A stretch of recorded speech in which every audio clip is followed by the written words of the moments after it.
축복된 성천일 오후 예배 시간이 돌아왔습니다. 여러분과 더불어서 사마리아 땅끝까지 내 정인이 되라는 주제의 말씀을 가지고 하나님 말씀 살펴보는 시간 갖도록 하겠습니다. 예수님께서는 2000년 전 바로 오늘입니다. 성천일 통해서 제자들이 보는 가운데서 감람산에서 성천에 올리우셨습니다. 성천에 올리우시면서 마지막으로 이 지상에 남긴 부탁이 있었습니다. 하나님 예수 그리스도께서 십자가에 죽으시는 것도 목격했고 사흘 만에 부활하신 장면도 목격했고 40일 만에 성천하시는 장면까지 다 목격했으니까 너희가 내가 이 땅에 와서 인류의 구원을 위해서 한 모든 일들에 대해서 많은 사람들에게 증거하는 그런 정인의 역할을 다 감당해 달라는 마지막 당부의 말씀을 남기셨습니다. 자, 그렇다면 예수 그리스도께서 2000년 전 감람산에서 성천하시기 전에 제자들에게 남기신 내 정인이 되라는 말씀이 비단 그 사도시대에만 하신 것이냐? 그것이 아니었습니다. 이미 성부시대인 여호와 시대에도 여호와의 정인이 되어달라고 부탁하신 장면이 계셨습니다. 그렇다면 우리가 마태복음 28장에 예언된 그 말씀을 통해서 바라보게 될 때 하나님께서는 인류의 그 구원을 위해서 시대를 셋으로 구분해 놓으셨습니다. 성부시대와 성자시대와 성령의 시대. 자, 그렇다면 성부시대도 여호와 하나님께서 너희는 나의 정인이 되라. 성자시대도 너희는 나의 정인이 되라. 마지막 이 성령시대도 나의 정인이 되라. 시대마다 하나님께서 다른 이름을 가지고 이 땅에 등장하셨습니다만 등장하실 때마다 그 구원자의 이름을 증거하는 정인이 되어달라는 이런 당부의 말씀이 계셨습니다.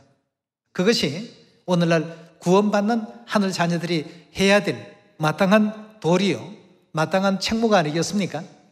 성부시대에는 여호와 하나님의 이름으로, 성자시대에는 예수 그리스도의 이름으로 정인이 되었지만 마지막 이 성령시대에는 하나님께서 성령과 신부로 이 땅에 오셔서 인류를 다 모으시는 예언의 시대에 도래했기 때문에 성령과 신부를 증거하는 정인의 역할을 이 시대에 우리가 또 다 해야 될 줄 믿고 있습니다. 사도행전 1장 6절의 말씀 함께 보도록 하겠습니다.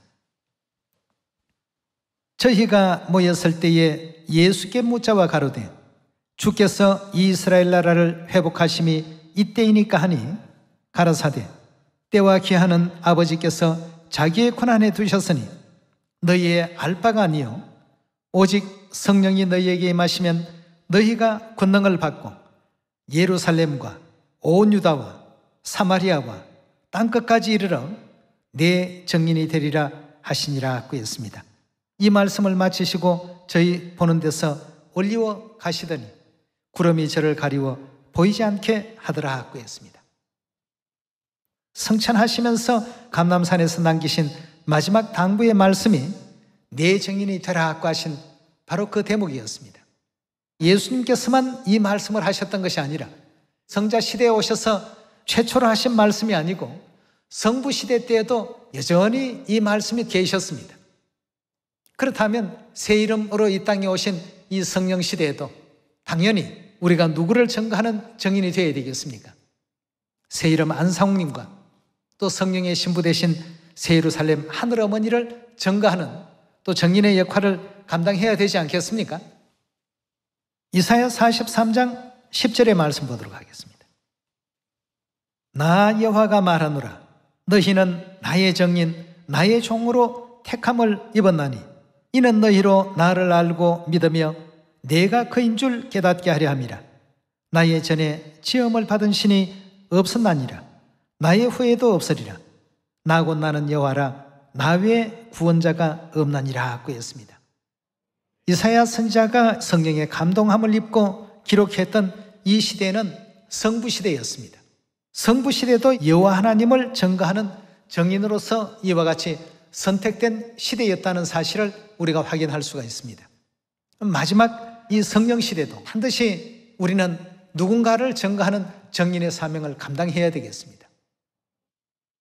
그러면 성경의 예언을 바라보게 되면 무화과 나무가 가지가 연하해지고 잎사귀를 낸다라고 하는 그 1948년 이후부터 이제 성령 시대가 개막이 되는데, 그렇다면 그때부터는 누구를 증거하는 증인의 역할을 해야 되겠냐는 것입니다. 하나님께서는 마태복음 28장 18절의 말씀을 통해서 아버지와 아들과 성령에게는 뭐가 있다고 했습니까? 이름이 있다고 되어 있지 않습니까? 그럼 각각 다른 분입니까? 한 분이지만 이름은 각각 달리 하셨습니다. 성부 시대의 이름 여호와, 성자 시대의 이름 예수 그리스도, 성령의 시대의 이름은 요한계시록 3장의 말씀으로 보면 새 이름이라고 이렇게 등장하고 있지 않습니까? 우리 요한계시록 3장 확인을 한번 해보도록 합시다. 12절의 말씀 보겠습니다. 이기는 자는 내 하나님 성전의 기둥이 되게 하리니 그가 결코 다시 나가지 아니하리라.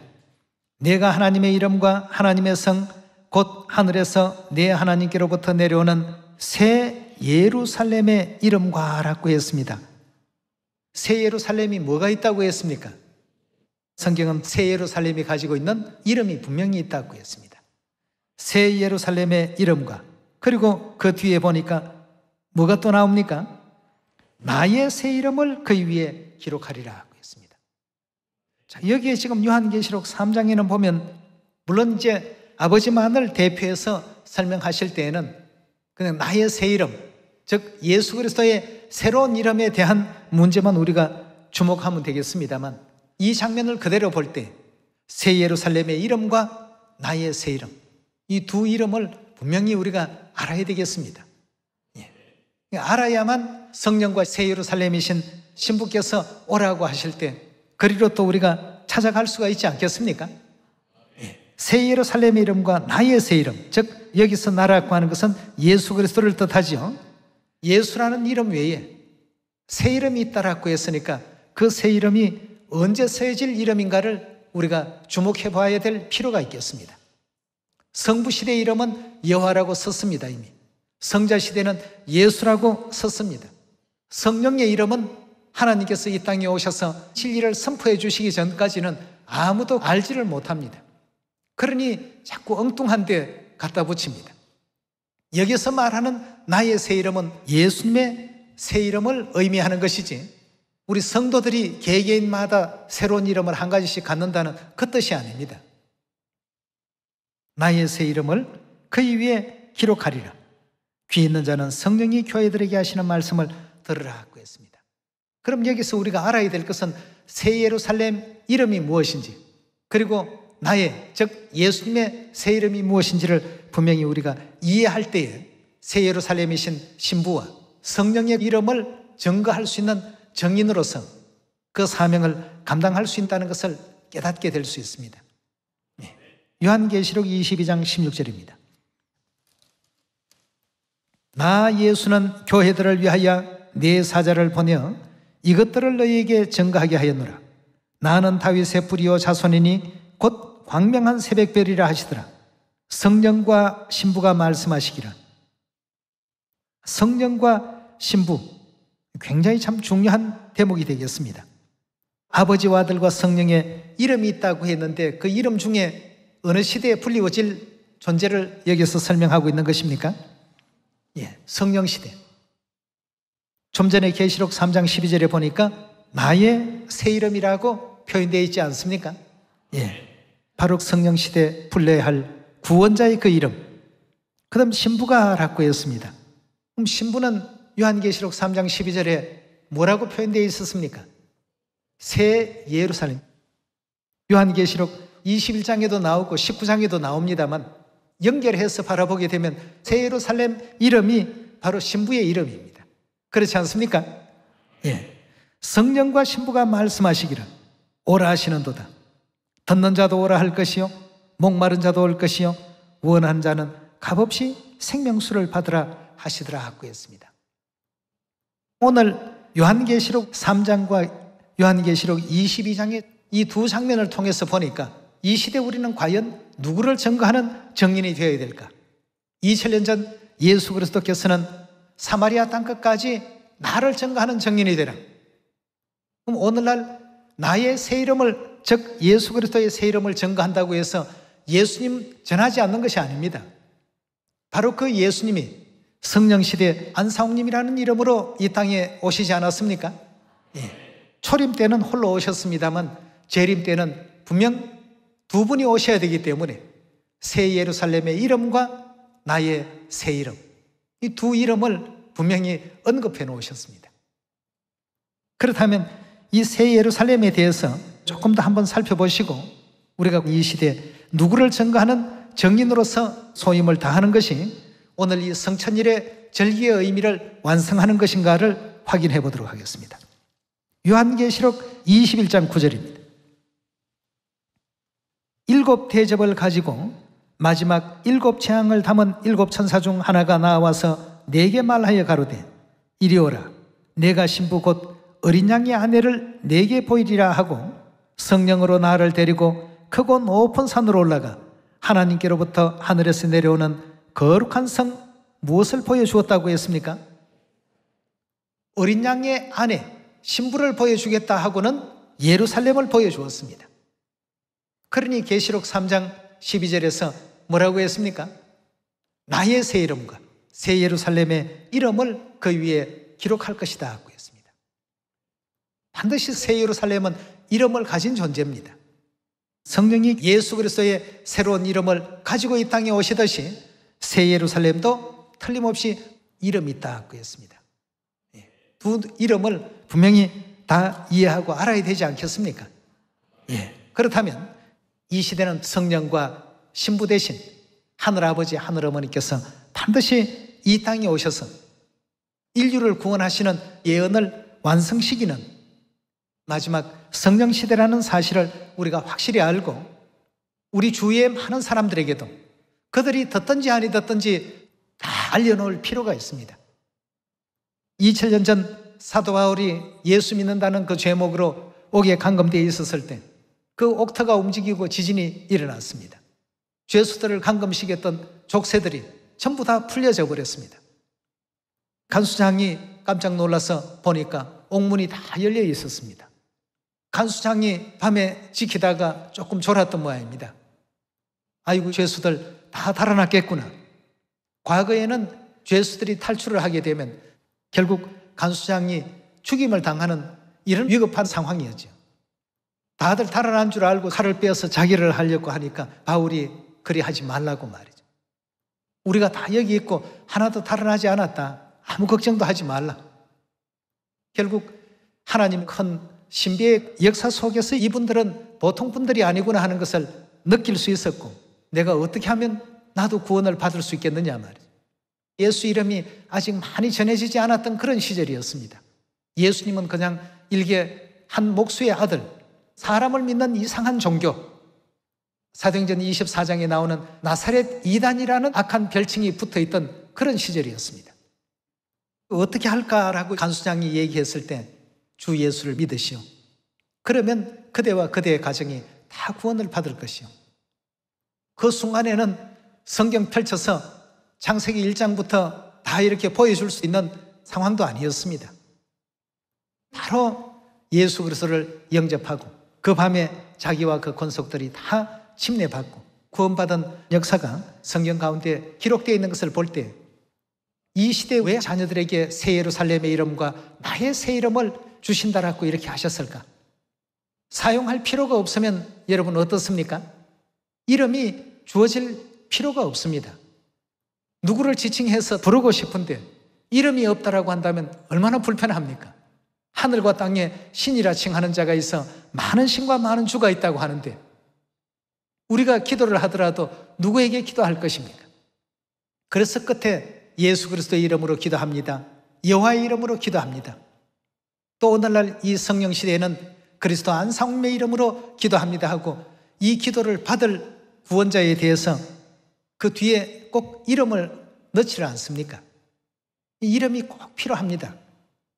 그래서 성경에서는 새 예루살렘의 이름과 나의 새 이름을 그 위에 기록할 것이다 하고 이렇게 알려주셨습니다. 그렇다면 오늘날 이 마지막 성령 시대에 누구를 과연 증거해야 될까? 무화과 나무가 가지가 연해지고 잎사귀를 낸 이후 세대에 있어서는 바로 새 이름의 정인들로서의 소임을 모두가 또 감당해야 될 것입니다. 그래서 요한계시록 21장 9절 다시 한번 보겠습니다.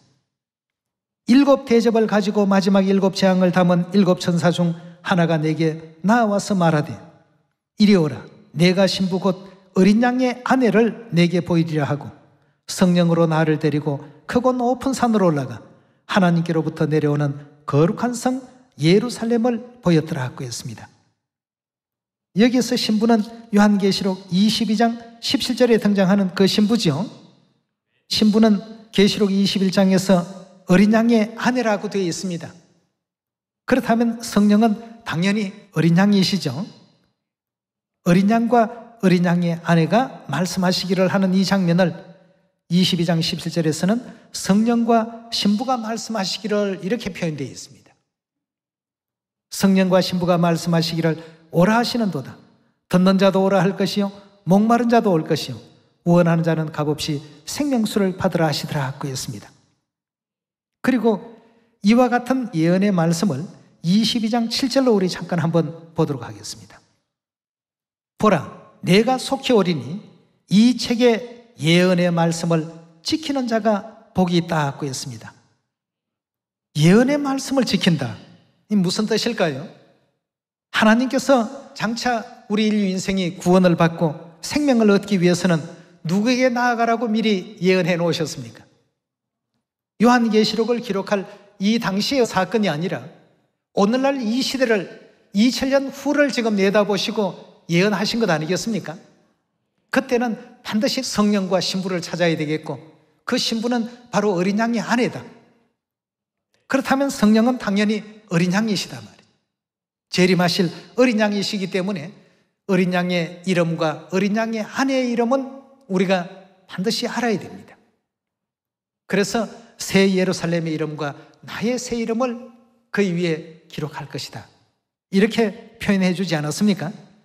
자, 그렇다면 예언을 지키기 위해서는 우리는 성령과 신부에 대한 믿음을 가져야 됩니까? 갖지 말아야 됩니까?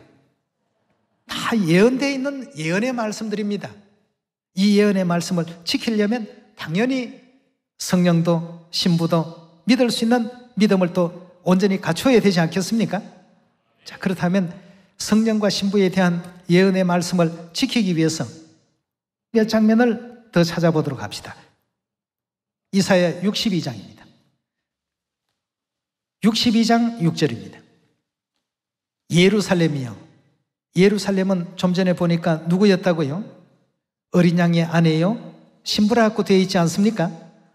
예, 어린 양의 아내이시며 신부이신 예루살렘이요. 내가 너의 성벽 위에 파수꾼을 세우고 그들로 총일총야에 잠잠치 않게 하였나니라.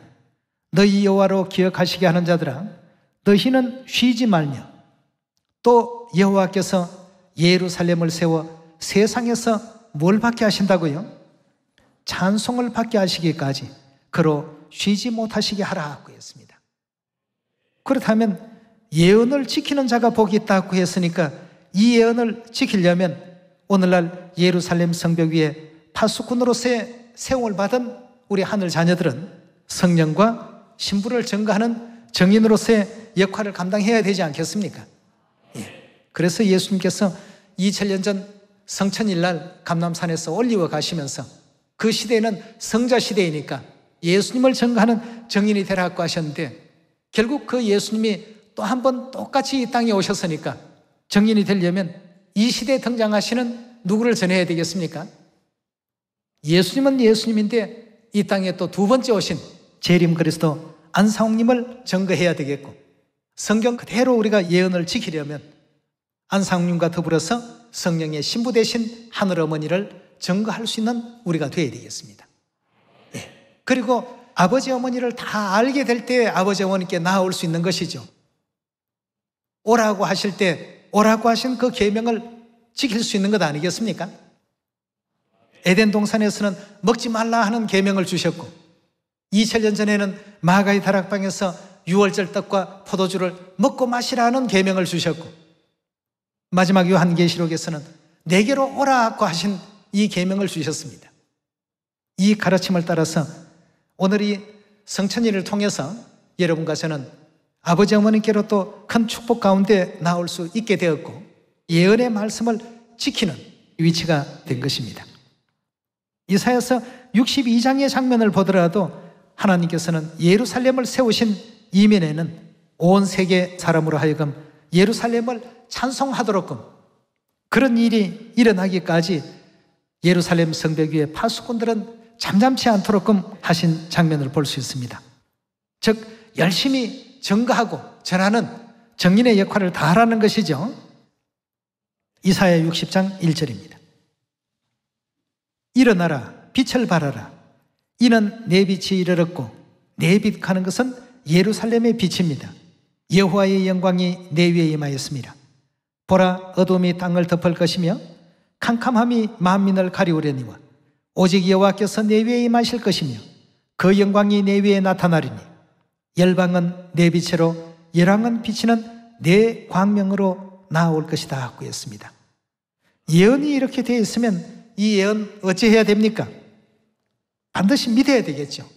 8절로 넘어가겠습니다. 저 구름같이 비둘기가 보금자리로 날아오는 것 같이 날아오는 자들이 누구뇨? 곧 섬들이 나를 앙망하고 다시스의 배들이 먼저 이르되 원방에서 내 자손과 그 은검을 아울러 싣고 와서 내 하나님 여호와의 이름에 드리려 하며 이스라엘의 거룩한 자에게 드리려 하는 자들이라. 이는 내가 너를 영화롭게 하였습니다.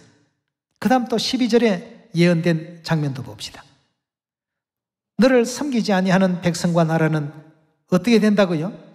파멸한다고 했습니다. 예루살렘 하늘 어머니에 대한 진리를 알지 못하고 경외치 못하고 새 예루살렘의 이름이 존재한다는 사실조차도 모르는 이와 같은 무지한 속에서는 결국 너를 섬기지 않는 백성과 나라는 파멸하리니라는 이율에 들어갈 수밖에 없습니다. 60장 20절입니다. 다시는 내 해가 지지 아니하고 내 달이 물러가지 아니할 것은 여호와가 내 영영한 빛이 되고 내 슬픔의 날이 마칠 것임이라 하고 했습니다. 그럼 예루살렘 어머니에게는 그 생애 속에 슬픔에 존재한다는 뜻입니까? 전혀 없이 뭐든지 능력과 권능으로 하신다는 뜻입니까? 일생 속에 여러 가지 자녀들을 통해서 겪는 아픔, 자녀들이 외부로부터의 어떤 회방과 방해 속에서 당하는 괴로움, 이런 어떤 내용들로 늘 슬픔이라는 것이 연속적입니다.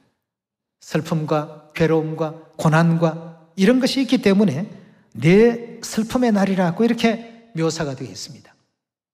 그것이 이제 맞춰지게 되는 날은 반드시 옵니다. 예. 그런 날이 속히 도래되도록끔 예언의 말씀을 지키는 자가 복이 있다고 했으니까 이런 예언의 과정들을 우리가 전부 알고서 그 슬픔에도 참여하고 기쁨에도 함께 동참할 수 있는 예루살렘의 자녀들이 다 되어야 되지 않겠습니까? 예. 그 다음 21절에 봅니다. 내 백성이 의롭게 되어 영영이 땅을 차지하리니 그들은 나의 심은 가지요 나의 손으로 만든 것으로 나의 영광을 나타낼 것인즉 그 작은 자가 천을 이루겠고 그 약한 자가 강국을 이룰 것이라. 때가 되면 나 여호와가 속히 이루리라 하고 했습니다. 반드시 이 말씀 그대로 된다는 사실을 알고서 이 길들을 그대로 또 따라갈 수 있는 우리가 되어야 되겠습니다. 새 예루살렘이 이름이 있다는 것을 그들에게도 알려야 되겠습니다. 새 예루살렘이 어린 양의 신부였다는 사실을 알려야 됩니다. 위에 있는 예루살렘은 자유자니 우리 어머니라는 사실도 알려줘야 되겠습니다. 이 성천일을 통해서 우리가 정인이 되어야 될 성령과 신부, 아버지 하나님과 어머니 하나님입니다. 우리 주위에 아직까지 하나님을 알지 못하는 불쌍한 영혼들, 유월절 진리도 알려주시고 아버지도 전하시고 어머니도 전하셔서 구원에 동참할 수 있는 길을 더욱 많이 알리시는 하늘 자녀들이 되길 부탁드리겠습니다. 오늘 말씀은 이것으로 마치도록 하겠습니다. 감사합니다.